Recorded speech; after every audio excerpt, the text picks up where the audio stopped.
The followers of Muhammad have been indoctrinated by their scholars about the alleged divine origins of the Koran, and the overwhelming majority do not know and have not been informed about the stories in the hadiths, and some verses in the Koran that actually point to the contrary.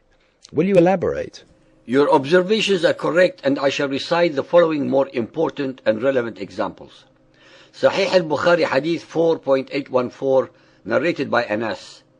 There was a Christian who embraced Islam and read Surah Al-Baqarah and Al-Imran, and he used to write the revelations for the Prophet. Later on, he returned to Christianity again, and he used to say, Muhammad knows nothing but what I have written for him.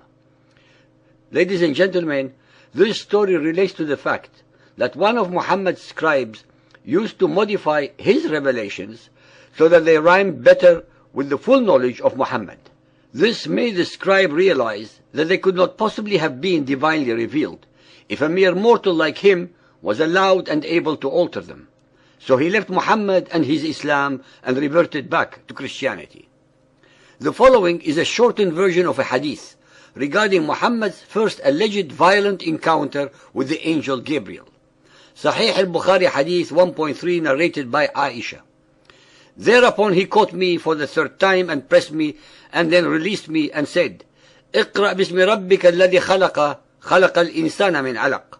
Read in the name of your Lord who has created man from a clot. Then Allah's apostle returned with the inspiration and with his heart beating severely. Then he went to Khadija bint Khuwaylid and said, cover me, cover me. They covered him till his fear was over, and after that he told her everything that had happened and said, I fear that something may happen to me.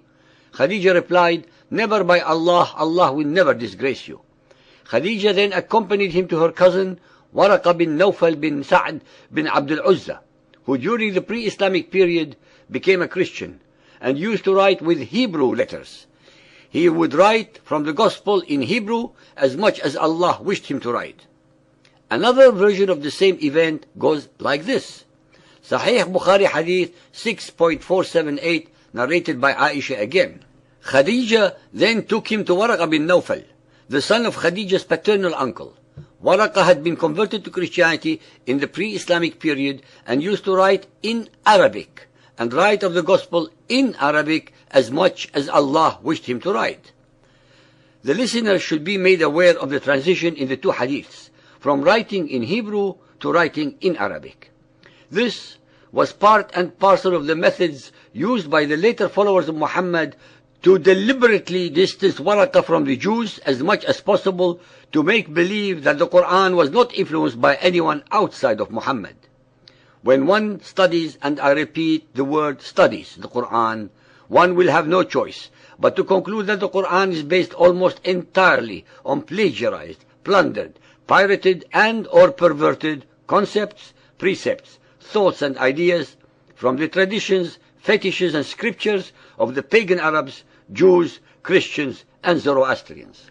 In the final analysis, the only new revelations that the Quran introduces are the enormous number of hate-mongering, warmongering, terrorizing and racist verses that fill its chapters.